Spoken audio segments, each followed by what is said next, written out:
할렐루야. 우리 좌우에 계신 분들에게, 그리고 예배하신 여러분의 초소에 곁에 계신 분들에게 하나님이 당신을 지극히 사랑하십니다 인사해 주시기 바랍니다. 하나님이 여러분을 지극히 사랑하십니다. 아멘. 아멘. 우리 하나님은 살아계신 하나님이십니다. 그 살아계신 하나님이 지금 이 자리에 여기 계시고 여러분이 계신 그곳에 계신 줄로 믿습니다. 할렐루야. 우리 모두 다 함께 살아계신 하나님의 말씀을 듣도록 하겠습니다. 오늘 주신 하나님의 말씀은 창세기 1장 1절 말씀입니다. 창세기 1장 1절 한 절 말씀인데, 시편 127편 1절과 2절 말씀을 제가 같이 첨부해 드렸는데 그것도 같이 한번 보도록 그렇게 하겠습니다. 우리 다 같이 창세기 1장 1절 한 절이니까 또박또박 큰 소리로 같이 합독해 보겠습니다. 시작. 태초에 하나님이 천지를 창조하시니라. 아멘. 우리 시편 127편 1절과 2절 말씀 같이 또 한번 읽어보도록 하겠습니다. 이것도 두 절인데 함께 읽어보도록 하겠습니다. 시작하겠습니다. 시작. 여호와께서 집을 세우지 아니하시면 세우는 자의 수고가 헛되며 여호와께서 성을 지키지 아니하시면 파수꾼의 깨어있음이 헛되도다. 너희가 일찍이 일어나고 늦게 누우며 수고의 떡을 먹음이 헛되도다. 그러므로 여호와께서 그의 사랑하시는 자에게는 잠을 주시는 도다. 아멘.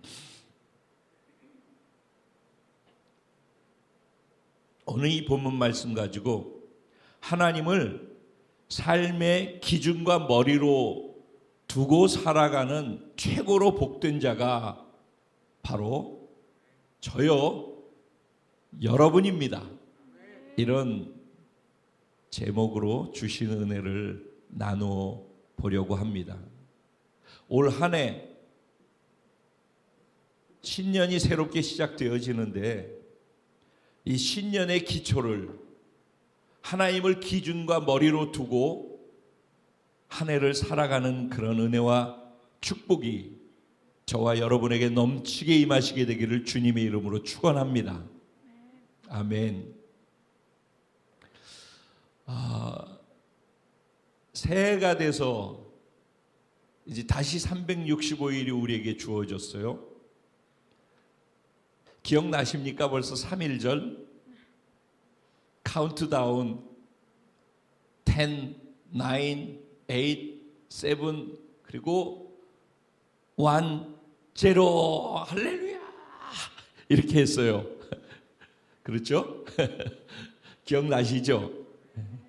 그런데 지금 이 화상으로도 보면은 일본에서 또 중국에서 같이 예배를 드리고 있어요. 그럼 우리가 여기서 할렐루야 했을 때 중국에서는 1시간이 저희보다 늦거든요. 그러면 상해는 어떠셨어요? 할렐루야 했는데 1시간 후에 되어질 신년을 1시간 전에 할렐루야 한 것이 되는 거죠. 그러겠죠? 미국의 로스앤젤리스, 그러니까 미국의 동서로 이렇게 널찍하게 크게 돼 있지 않습니까? 서쪽은 우리가 할렐루야 했을 때 그 시간으로부터 10시간 뒤에 할렐루야 해야 되는 거예요. 그럼 미국의 동부 쪽은 13시간 지난 후에 할렐루야 해야 되는 거예요. 무슨 얘기죠? 시간의 기준이 다르다는 것입니다. 그러니까 똑같이 365일을 새로 시작하는 날을 맞았는데 자세히 조금만 더 생각을 해보면은 각 나라마다 시간의 기준이 다 다르게 느껴지는 것입니다. 이상한 일이죠. 그 기준이 무엇이냐에 따라서 달라지는 것입니다. 그렇기 때문에 감사하게도 저희는 1년에 3번의 신년을 맞이하게 된다라고 인사를 드리지 않았습니까? 신정이 있어서 1월 1일 설을 우리가 지내죠. 근데 또 조금 있으면 2월 달 중순쯤 되어지면은 구정이 있어서 또 구정설을 지내게 되어집니다. 그리고 또 9월 달에서 10월 달 사이 되어지면은 이스라엘의 신년인 나팔절이 시작되어지는 로시 하샤나가 또 신년으로 우리에게 주어지게 됩니다. 그러면 그 신년이라는 개념은 똑같이 1년이 시작되는 건데 어떻게 이렇게 구분점이 다 다르게 되어지죠? 왜 신년의 시작점이 다 다르죠? 시간만 다른 줄 알았더니 날짜도 다르네요. 이유는 무엇이죠? 기준이 다르게 잡혀 있기 때문입니다. 북한에 가면은 또 기준이 다르죠? 같은가요? 일본은 또 천황의 력으로 해가지고서 또 우리가 지금 2021년이죠. 근데 유대력으로는 5781년이죠. 그러면 일본에서는 또 뭐라고 얘기를 할까요? 그러면 또 북한에서는 올해를 몇 년이라고 얘기를 할까요? 이건 또 무슨 이야기죠? 또 정해놓은 기준치가 다르기 때문에 다르게 연도수를 계산한다는 이야기입니다. 그러니까 기준이라고 하는 것은 누군가 그 기준을 정해놓은 누군가가 있다라는 거죠.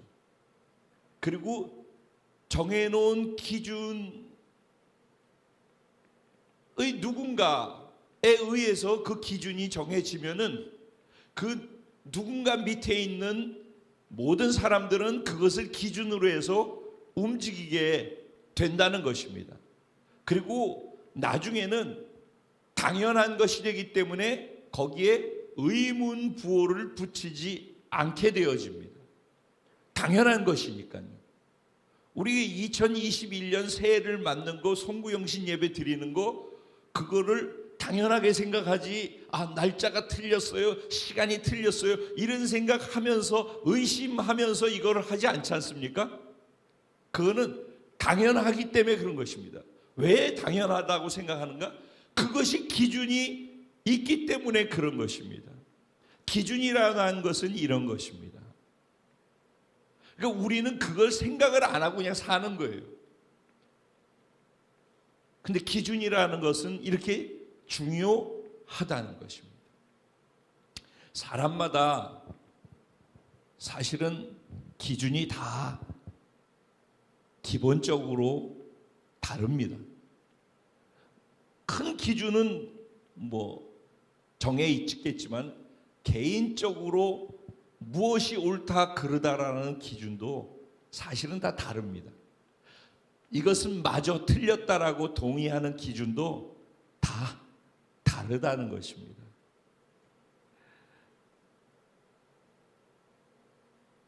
멋이 있다, 맛이 있다, 아름답다, 이게 다 보는 눈에 따라서 다 다른 것입니다.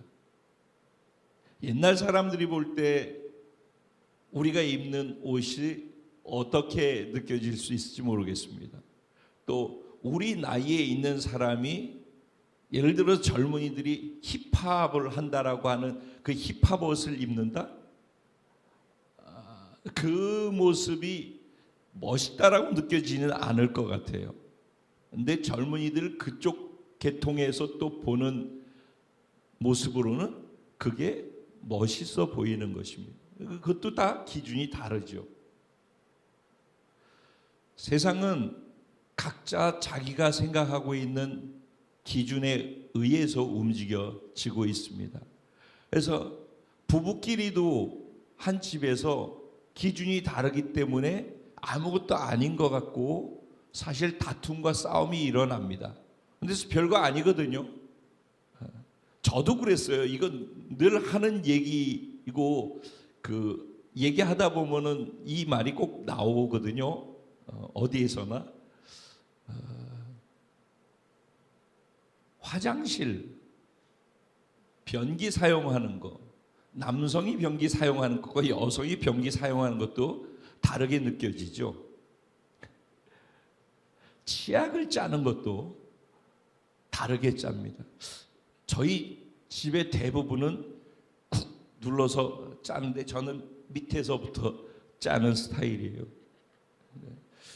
생각이 다르기 때문에 그런 것이죠. 근데 그게 틀렸다라고 얘기할 수 없죠. 근데 각자의 스타일이라고 하는데 그게 자기 기준이라는 얘기가 되는 것입니다. 그래서 한번 각자가 기준이 상충되어서 부딪히기 시작하면은 그것이 어려움을 서로에게 주게 되어지는 것입니다. 하나님께서는 우리에게 하나님의 백성이 되어진 그리스도인들에게 정확한 기준을 세워 주셨습니다.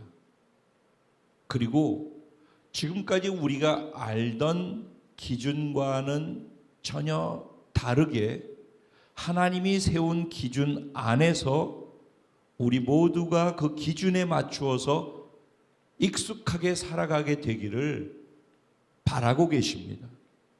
왜냐하면 하나님이 세운 기준이야말로 하나님의 백성들이 진정 참 행복을 누리며 살아갈 수 있다라는 것을 아시기 때문입니다. 그러니까 하나님께서는 나에게 와서 내 백성이 된 자들은 내 기준에 맞추어서 살 때에만 진정한 행복이 있다라는 것을 확실히 알고 계시기 때문에 이 기준 따라 살아라 라고 기준을 제시합니다. 그 기준이 무엇입니까? 하나님의 말씀, 즉 성경인 것입니다. 그래서 성경을 캐논이라고 합니다. 캐논이라는 말을 다른 말로 하면은 자라는 뜻이에요. 줄자 30cm자 그는 기준이라는 얘기죠. 그렇죠? 그래서 성경이 기준이라는 것입니다. 하나님이 정해놓으신 기준. 이 기준된 성경을 따라서 살아갈 때에만 너희가 행복할 수 있다라고 하나님은 늘 말씀을 하시는 것입니다. 이것을 좀 더 오늘 본문을 통하여서 다시 확인해 보는 시간을 저는 가지려고 합니다. 그리고 지난 금요일 날도 성탄 예배, 송년 예배, 송구영신 예배를 다 뭉뚱그려서 그 세 번의 예배 속에서 전해졌던 말씀이 결국은 무엇을 정확하게 보여주고 확인해 보게 하기 위해서 했던 것이었는지에 대해서 말씀을 드렸었어요. 그리고 오늘 이것을 쐐기를 박아서 올해 이 부분을 확실하게 정리함 속에서 믿어져서 나의 하나님을 향해서 이런 믿음을 갖고 시작할 수 있도록 하기 위해서 지금까지 똑같은 말씀을 다른 방향에서 제시를 드렸던 것이. 그러면 이제 오늘 본문을 통해서 같이 한번 또 생각을 해보고자 합니다.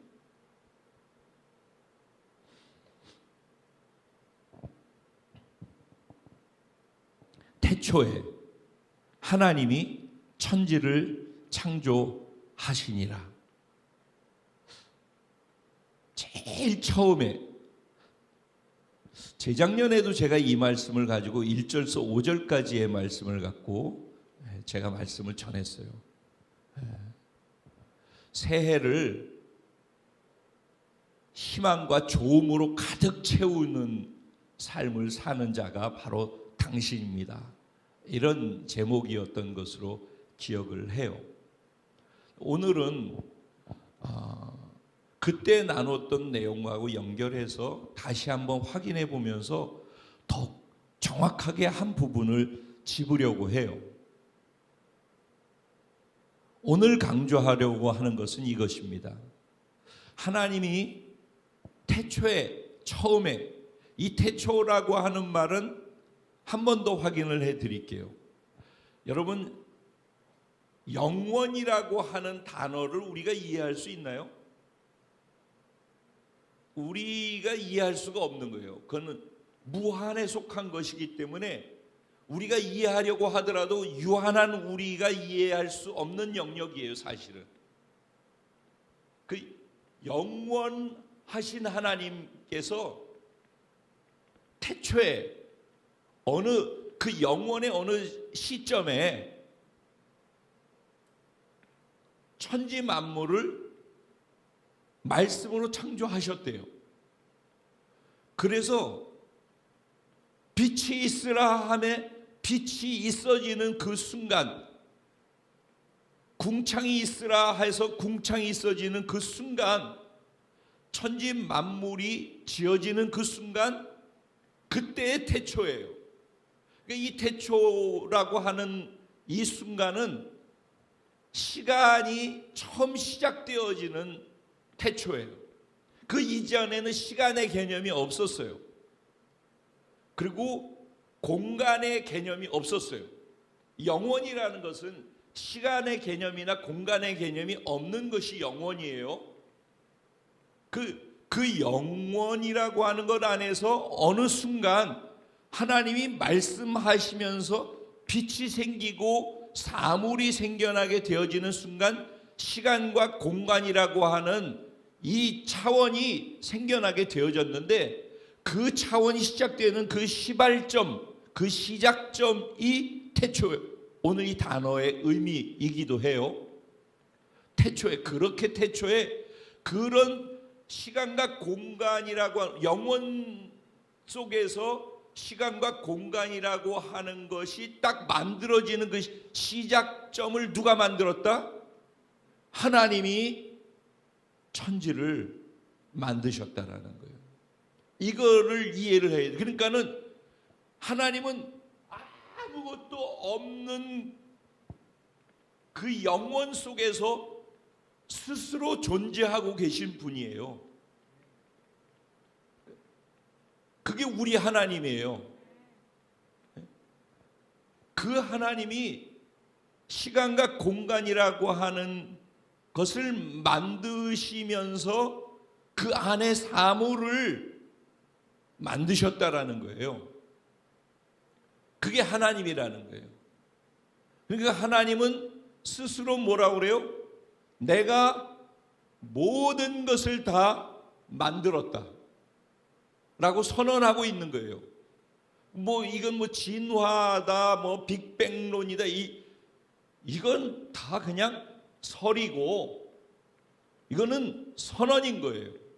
무슨 타협하자, 설득한다 이런 의미가 아니라 그냥 선언되어진 진리라는 거예요. 이건 불변하는 진리. 그러니까 이거를 믿을지 말지를 결정하라는 것이에요. 사실은 이건 어마어마한 도전이기도 한 거예요. 근데 우리 편에서 도전이지만 하나님 편에서는 도전이란 단어도 가소로운 것이 사실이에요. 하나님이 만드셨다라는 거예요. 이 말은 또 다른 말로 소유권이 하나님께 있다라는 말이에요. 하나님이 주인이시라는 거예요. 즉 하나님 스스로가 나는 초월자야. 영원 속에서 홀로 있었단 말이야. 스스로 존재하고 있는 초월적 존재야. 그런데 너희 시간과 공간을 만들면서 내가 모든 것을 그 가운데 다 만들고 창조했어. 내가 창조자야. 그리고 너희를 통치하고 다스리는 주관자야 라고 여기에서 다 선언하는 거예요. 그러니까 내가 절대 권력자야. 내가 만들 수 있고 만들었고 내가 통치하고 내가 다스리고 내가 다 할 수 있는 그게 나야 라고 하나님은 선언하고 계신 거예요. 이건 타협의 여지가 없는 거라고요. 사실은 성경 전체 이게 기준이라고 아까 말씀드렸잖아요. 그 기준의 첫 번째 문장, 이렇게 두꺼운 성경책의 첫 번째 문장에 기준의 첫 번째에 무엇을 쐐기를 받고 시작하느냐? 내가 모든 것을 만든 주인이다. 그것을 선언하고 있는 거예요. 자, 기억하시기 바랍니다. 지금 이 말씀을. 이제 하나님이 그렇게 만드셨어요. 그리고 난 다음에 죄 지은 인간을 위해서 예수님이 이 땅에 오셨죠.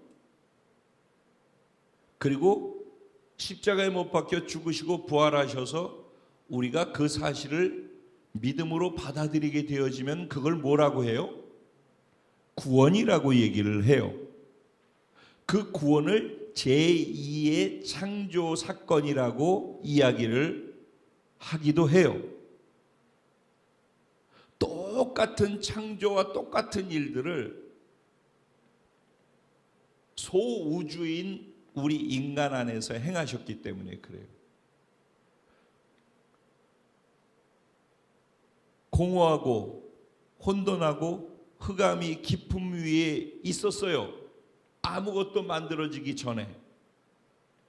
그런데 하나님의 영이 수면 위에 운행하고 계셨어요. 마찬가지로 예수 믿기 이전에 죄인으로 살던 우리의 삶은 공허하고 혼돈하고 흑암이 깊음 위에 있는 삶을 살고 있었어요. 그런데 하나님의 영이 우리의 삶을 운행하고 계시다가 하나님께서 빛이 있으라 하면서 빛 대신 예수 그리스도를 어둠 되어진 우리 가운데 비추어 주셨어요. 생명의 말씀으로. 그래서 그 빛 대신 생명의 말씀을 우리가 받아들임을 통하여서 빛이 있었고, 그래서 이전 것은 지나갔으니 보라 새 것이 되었도다 해서 하나님이 보시기에 좋았더라. 그런 존재가 되어진 거예요. 그러니까 제2의 창조가 되어진 것이죠. 그러면서 하나님은 또 똑같이 말씀하시는 거예요. 그렇게 네가 새로운 존재로서 새로운 삶을 살도록 제2의 창조가 되어진 그 순간에 그것을 누가 만들었다? 내가 그 태초에 천지를 만든 것처럼 너를 만들었다라고 선언하고 있는 거란 말이에요. 이게 모든 우주가 시작되어진 시작점에서 하나님이 선언하신 말씀이나 우리가 처음으로 구원받아서 시작되어지는 구원자로서 살아가게 되어지는 그 시작점에서 우리를 향해서 말씀하시는 거라고요. 그래서 그 안에는 예수 그리스도를 우리가 믿음으로 구원받았다 할 때 예수님은 우리의 뭐가 되어지죠? 구세주 구원자가 되어지는 거예요. 그렇죠? 예수님 잘 들으세요. 이제 예수님이 우리의 구원자가 돼요. 우리는 이거를 믿고 신앙생활을 해요. 그래서 사실은 반쪽 절름발이 신앙생활을 하고 있는 거예요. 예수님이 우리 구원자 맞아요. 예수님이 우리를 구원해 주셨어요. 그렇지만은 예수님이 우리를 구원해 줬다라고 하는 말 안에는 무엇이 담겨 있냐면은 예수님이 우리의 주인 되신다라는 말이 담겨 있는 거예요. 그러니까 구원받았다라는 것만은 가지고선 내 멋대로 나를 위한 종으로서 예수님과 하나님을 사용해서 나 필요를 채우고 내 스트레스를 채워주고 내 마음에 평안을 주고 나를 위해서 존재하는 그런 어린아이 같은 신앙 안에서만 머물러 있는 것은 진짜 잘하지 않는 신앙인 거예요. 구원받았다라고 하는 것은 응애하고 태어났다는 얘기지만은 자라난다, 성숙된다는 말을 실제가 되도록 하려면은 나를 구원하신 그 하나님, 예수님은 나의 주인이 되신다라는 것을 똑같이 알고 인정해야지만 주인의 말에, 왕의 말에 통치를 받을 수 있게 되는 거예요. 여러분 잘 한번 생각해 보세요. 우리가 구원받을 때 로마서 10장의 8절 9절 말씀 쪽에 가보면은 이런 말씀이 있어요. 너희가 내 입으로 나를 주로 시인하게 되어지면은, 그리고 또 나를, 즉 예수님을 죽은 자 가운데에서 다시 살리신 분이 하나님이라는 사실을 너희가 마음으로 믿을 수 있게 되어지면은, 그러면은 구원을 받는 거야 라고 이야기를 하셔요. 그리고 이 말 안에는 뭐가 담겨 있어요? 입으로 주를 시인하고 마음으로 그 주 대신 예수를 하나님께서 죽은 자 가운데서 부활하셨다라는 것을 마음으로 믿으면은 구원을 받는다라고 얘기를 하고 있다니까요. 그럼 여기에서 우리가 놓치지 말아야 될 것은 뭐예요? 우리가 구원을 받는다라고 할 때 입으로 뭘 먼저 시인하게 하는 거예요? 예수가 나의 구원자라는 것보다도 더 주인 된다라는 것을 인정하라는 얘기란 말이에요. 그러니까 구원이라는 단어와 예수님의 주되심이라고 하는 것이 함께 묶여 있다라는 것을 알아야 되고, 입으로 시인하고 마음으로 그것을 믿어서 인정해 줘야지만 된다라는 얘기예요. 그러니까 이렇게 못 박혀 있어요. 그러니까 그리스도인, 구원받은 자, 성도라고 할 때는 예수님이 주인이라는 것은 같이 맞물고 들어간다는 거예요. 구원받았다는 말은 예수님이 주인 됐다, 즉 소유권이 누구에게 있다? 예수님께 있다라는 것도 동시적으로 고리를 걸고 들어가는 거란 말이에요. 그래서 그분이 우리의 왕이고 통치자가 되어진다라는 거예요. 그러니까 이것을 놓치면 안 돼요. 올해 하루 시작되어지는 이날, 이걸 놓치지 않고 쐐기를 내 안에 박아놔야지만 오늘 이후부터 살아가면서 모든 주어지는 하나님의 말씀이 내게 영향력 있게 되어져요. 모든 내게 주어지는 말씀은, 내가 읽는 말씀, 듣는 말씀, 설교 속의 말씀, 어떤 말씀이든지 나의 주인, 나의 소유권을 갖고 계신 분의 나를 향한 말씀이다. 이게 뚜렷하고 분명해져야지만 제자 훈련도 모든 것이 다 의미가 있어요. 그래서 이 부분이 정확하게 내 가슴팍에 새겨져야 하는 거예요. 예수님은 누구다? 나의 구원자시고 나의 주인이시다. 이게 분명해야 되는 거예요. 여러분 또 생각해 보실래요? 교회는 어떻게 할 때 교회가 된다고 그랬어요? 주는 그리스도시요 살아계신 하나님의 아들이십니다 라고 하는 이 고백 위에 예수님께서 예수님의 교회를 세우시겠다고 했어요. 그리고 그 고백 위에 세워진 교회는 결코 음부의 권세가 이길 수 없는 강력한 교회라고 말씀을 하셨어요. 그러면 교회됨도 무엇을 전제하는 거예요? 예수님이 주인이시라는 것을 고백하는 것이란 말이에요. 그러니까 우리는 이 부분을 너무 간과하고 있다라고요.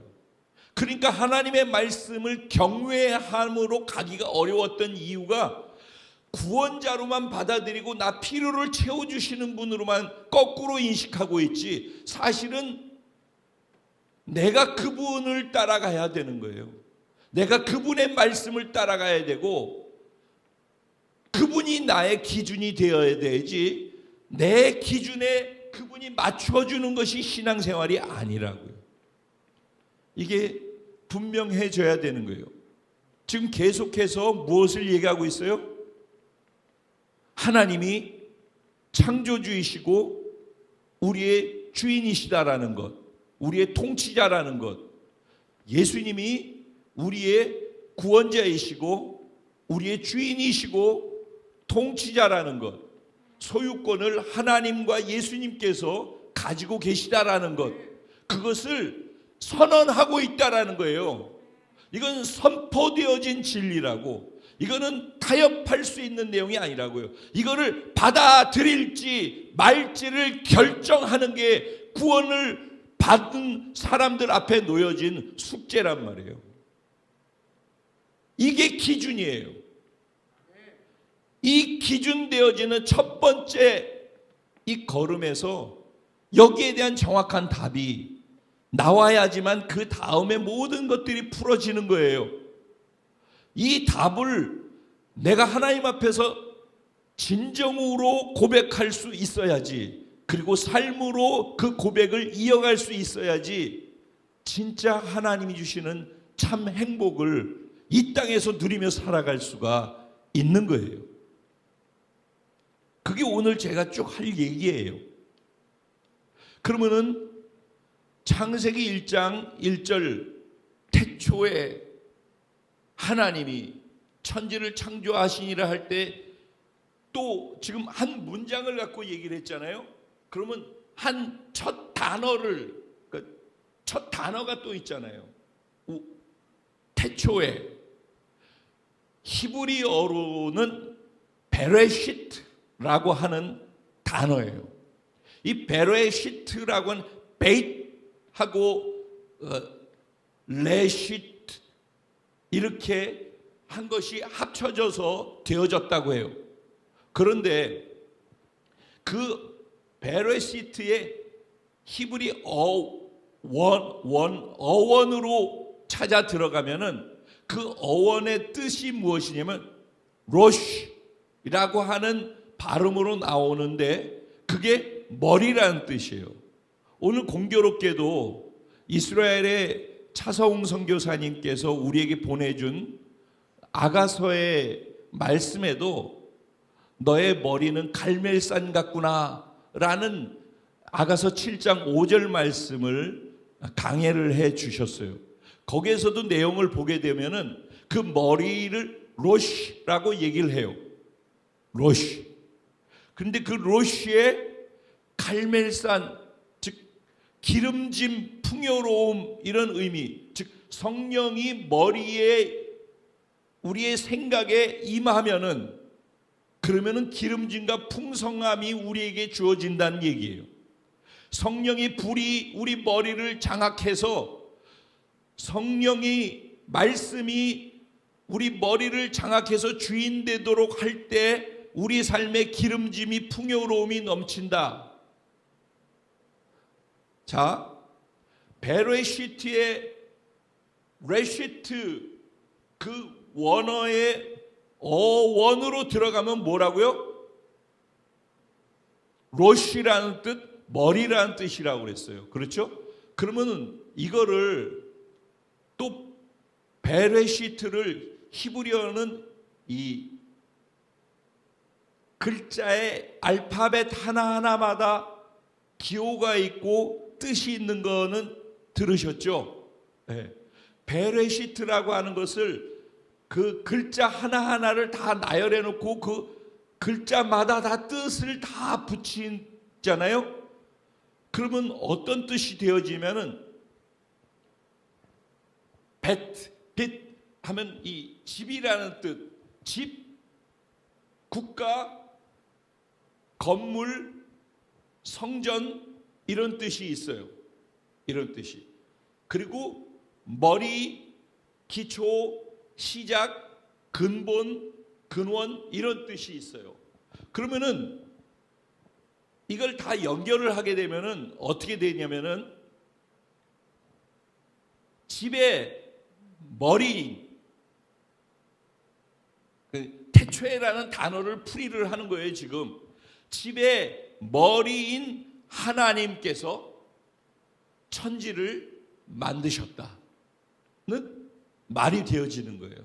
근데 이거를 좀 더 깊이 풀면은 이 단어를 더 쪼개 가지고서 내용 하나하나를 다 연결시키면 어떤 의미가 되냐면은 집의 머리라고 할 수 있고 성전의 시작이라고도 할 수 있어요. 아까 단어를 뜻을 얘기했죠. 성전의 시작이라는 말도 되고 집의 머리라는 뜻도 된다고 그랬어요. 그러면 성전의 시작인 하나님, 성전의 머리인 하나님, 집의 머리인 하나님께서 시간의 안에서 살고 있는 존재들에게 하나님께서 무엇을 하시려고 하는지를 보여주기 위해서 손을 펼쳐서 넘겨준 완전한 표식이라는 뜻이 돼요. 지금 이 말이 이해가 돼요? 이해가 안 됐지? 그냥 이렇게 하지 마. 그러면 그냥 넘어가면 모르는 거야. 이해됐어? 자, 다시. 자, 성전의 머리인, 성전의 시작인 하나님께서 천지를 창조하셨다라고 했을 때 태초에가 시간과 공간이 만들어진 그때라고 그랬잖아. 그러니까 성전의 머리, 집의 머리, 성전의 시작인 하나님께서 시간이 시작되어지면서 존재하는 어떤 대상들에게 하나님이 어떤 계획을 갖고 계신지에 대한 올바른 계획과 뜻을 그들에게 알려주기 위해서 어떤 완전한 표식으로서 넘겨주었다라는 거예요. 그게 뭘까? 십자가. 결국은 성전의 머리는 뭐예요? 예수님이죠. 그래서 예수님이 오실 것까지도 여기에 베레시트라고 하는 그 단어를 파자라고 하더라고. 단어를 분해해서 한 개 한 개 글씨 알파벳을 나열해 놓고 나열한 알파벳의 뜻을 다 나열을 해가지고서 쫙 펼쳐서 조합을 해보니까 뜻이 이런 뜻이 나오더라는 거예요. 그러니까 창세기 1장 1절의 한 문장 안에도 아까 그런 뜻이 있었는데 그 문장이 시작되는 첫 단어 안에도 이런 뜻이 있는 거예요. 그러니까 하나님은 이거를 기준이 되어진 하나님의 말씀을 시작하는 첫 시작점에다가도 아예 딱 대놓고 방점을 찍고 있는 거라고. 뭐라고? 내가 너희 인생의 머리야. 내가 너희 성전의 머리야. 자, 집을 지어요. 집을 지어요. 저희 교회는 조립식으로 이렇게 짓고 그래가지고 여기다 머릿돌 뭐 이런 게 없었어요. 근데 주로 집을 지으면 머릿돌 해가지고 뭐 이렇게 써놓지 않습니까? 누가 지었다. 예를 들어 뭐 이런 게 있단 말이에요. 그럼 여기에 소유주가 누구다. 뭐 이런 것 있잖아요. 그 대문짝만하게 이렇게 써놓는 거죠. 하나님이 내가 설계했고 내가 지었어 라고 들어온 이 간판에다가 써 붙여놨다라는 거예요. 시작점에서. 그리고 알고서 시작해라. 이렇게 우리에게 말씀하고 계시는 거예요. 그러면 인류 역사 속에서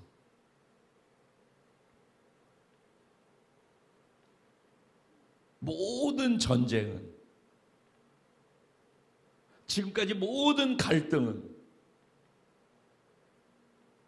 무슨 전쟁이고 무슨 싸움이고 무슨 갈등이죠?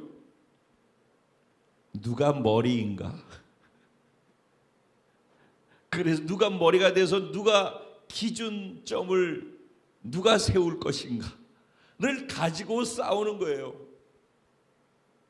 대통령이 되려는 것도 누가 머리가 되려는 것이.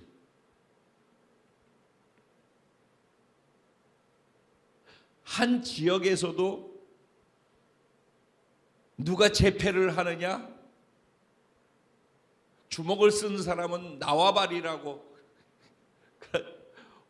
우리 지역에선 내가 세력을 잡는다. 그러면 그 지역에서는 세력을 잡는 그 사람이 말이 법이 되는 거예요. 그게 기준이 되는 거예요. 그 기준이라고 하는 것은 제일 센 사람에 의해서 정해지는 거예요. 힘 있는 사람에 의해서 정해진단 말이에요.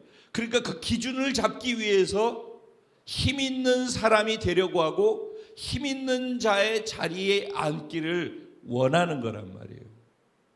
그래서 북한에서는 또 일본에서는 김일성이 천황이 몇 년 몇 월 며칠을 정하는 기준점이 되게 되는 거예요. 그게 기준이니까.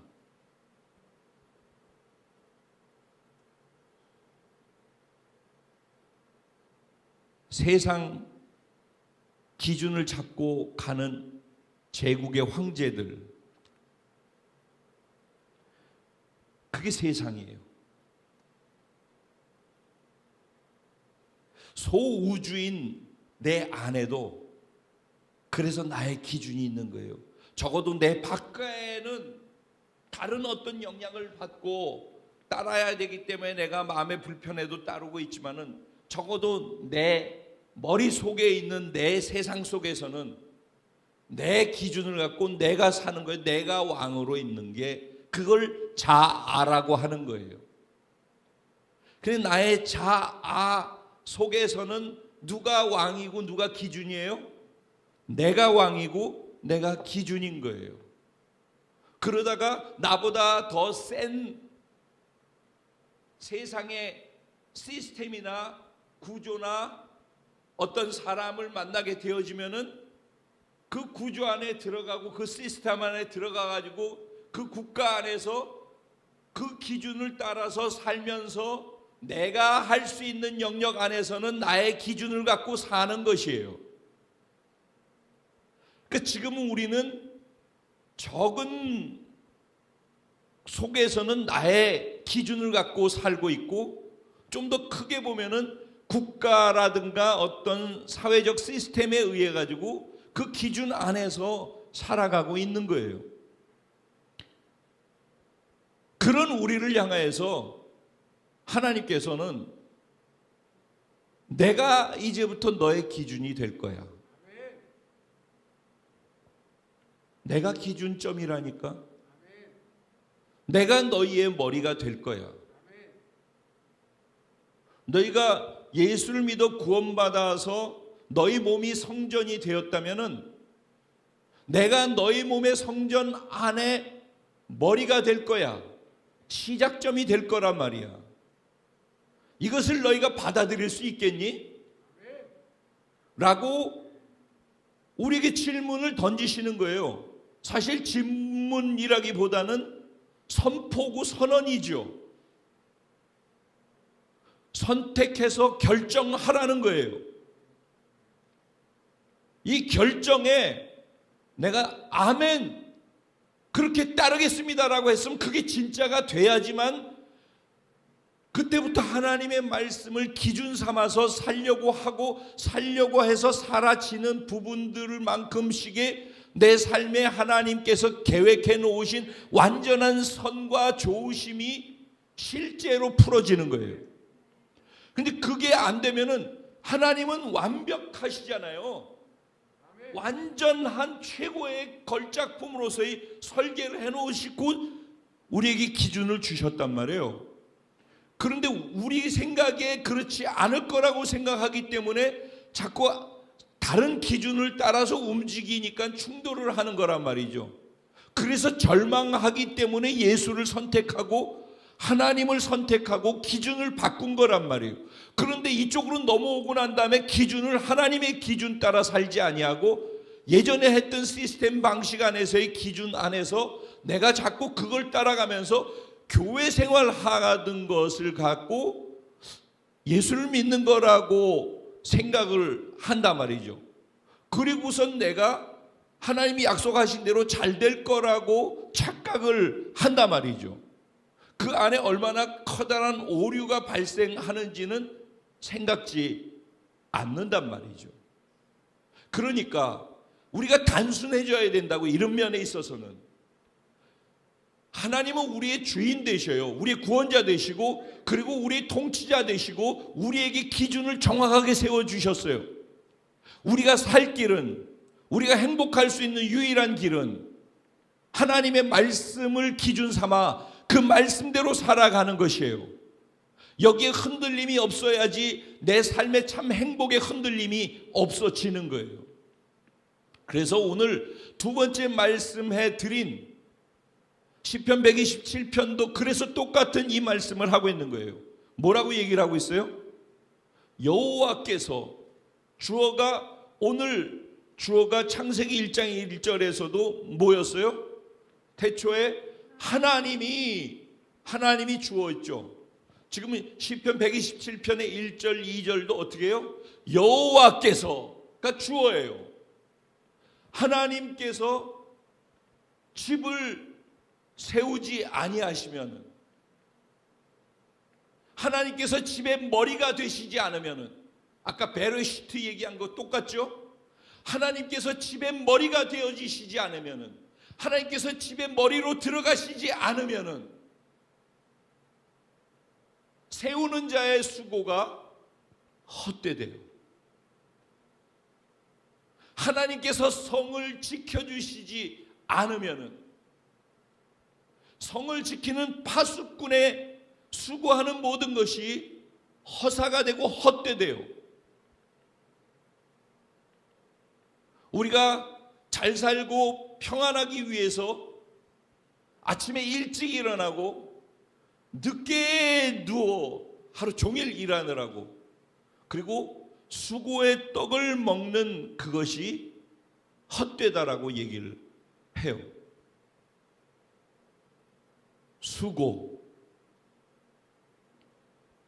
내가 고생하고 수고하는 거예요. 그리고 그 수고한 것을 지키기 위해서 방어를 하는 거예요. 만들기 위해서 수고하고 만들어져서 있는 것을 지키려고 또 방어한단 말이에요. 근데 그 모든 것이 다 헛되대요. 일찍 일어나고 늦게 눕는다. 이거를 보니까 불철주야로 일하는 거죠. 불철주야로. 그리고 동분서주해서 일하는 거예요. 그리고 밤에는 그것을 지키기 위해서 두 눈 부릅뜨고 잠도 제대로 못 자고 설치면서 그렇게 살아요. 그런데 그 모든 게 다 여호와께서 해주시지 아니하면은 헛되다라고 얘기를 하고 있어요.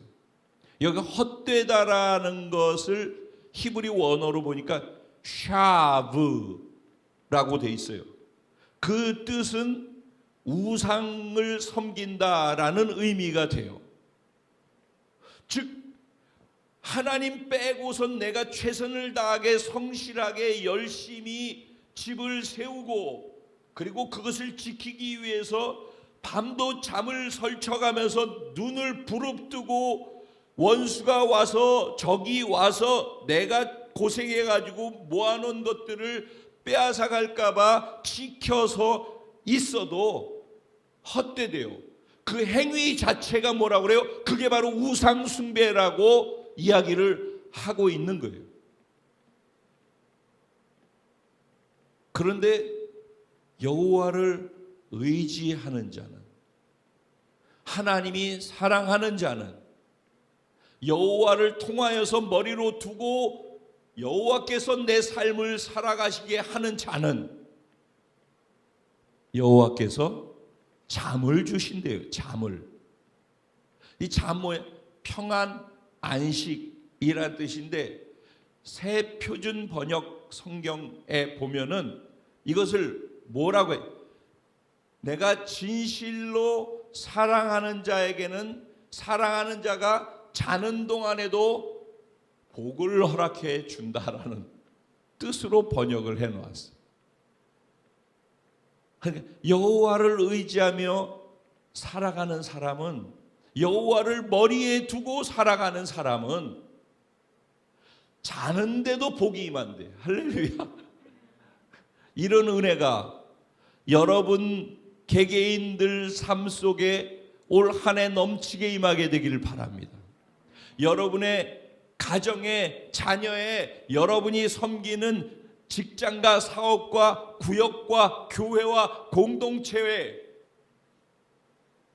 여러분이 행하는 손이 닿는 모든 것 위에 여호와께서 머리가 돼서 하는 것마다 여호와의 도우심이 임하고 여호와께서 지켜주시고 여호와께서 잠자는 동안에도 평안과 함께 안식과 함께 복을 쏟아 부어주시는 은혜가 임하게 되기를 주님의 이름으로 축복합니다.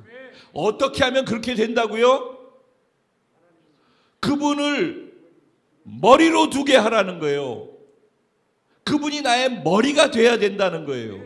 그분이 나의 창조주고 구원자라면은 나의 주인이 돼서 나의 머리가 돼서 내 머리를 장악하게 하라고. 그래서 오늘 아가서 7장 5절 말씀 속에서 이 머리는 생각이다라고 표현을 또 했어요. 로쉬. 머리를 장악해라. 무엇으로 장악합니까? 하나님과 하나님의 말씀으로 가득 채워라.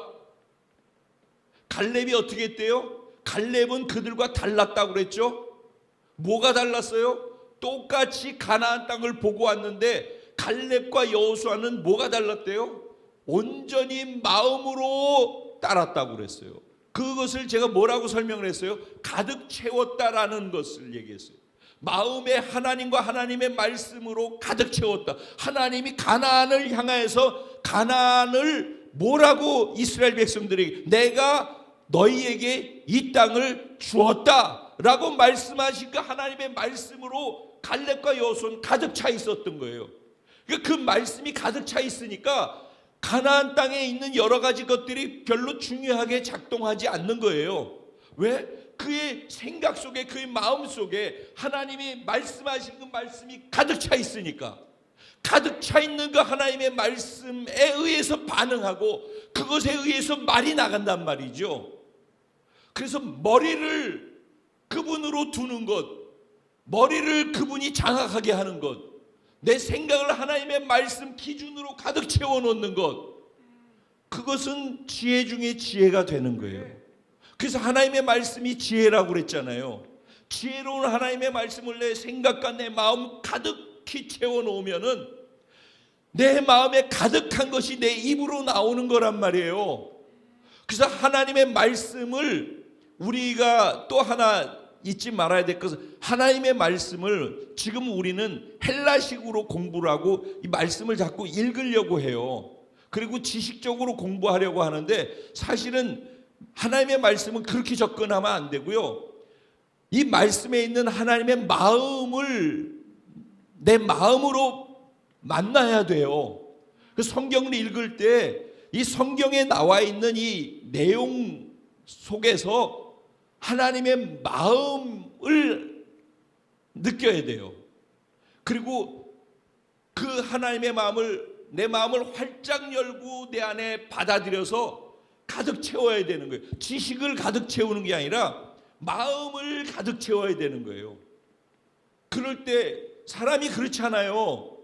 제가 지금 많은 얘기를 하고 있는데 이 얘기를 지식으로 들으려고 그래가지고선 이게 이해가 돼요? 아무리 받아 적어보세요.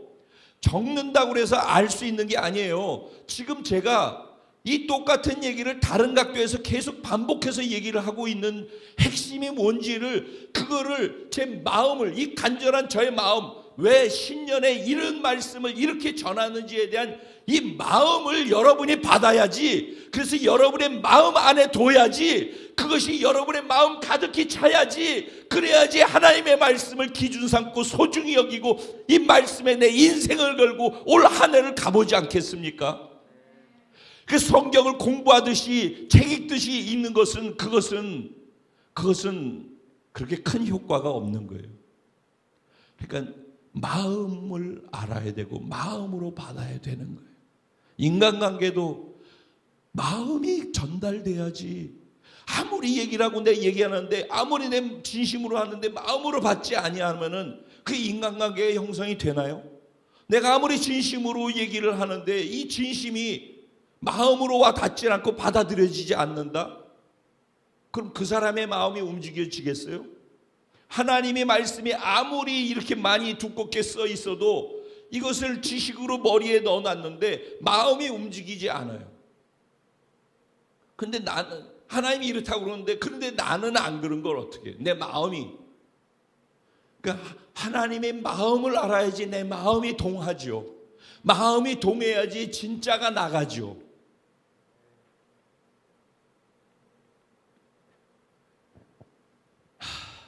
이야기를 마무리합니다.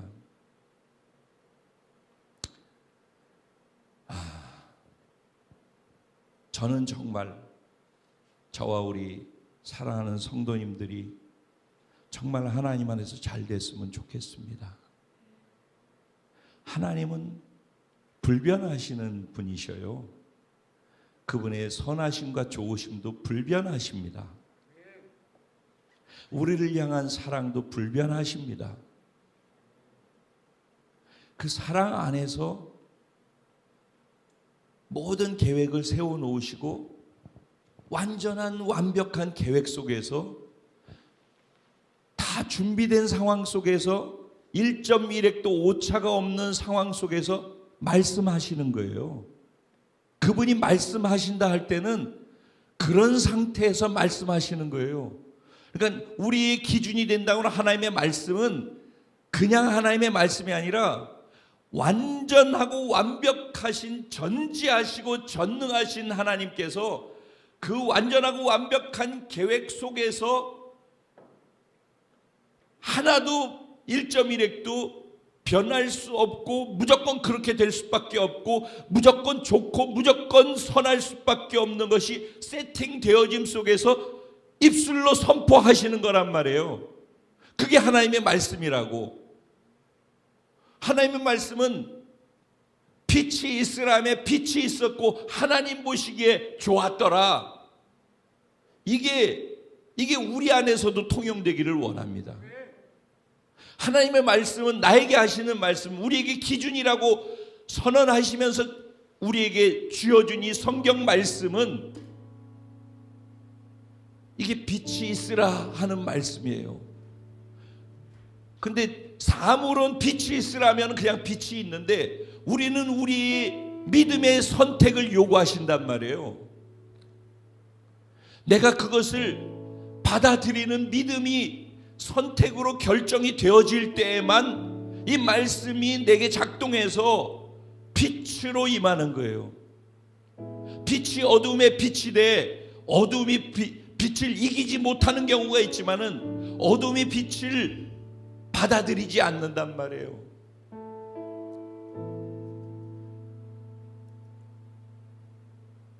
시편 127편은 헛된 삶과 복된 삶 두 가지를 우리에게 보여주고 있어요.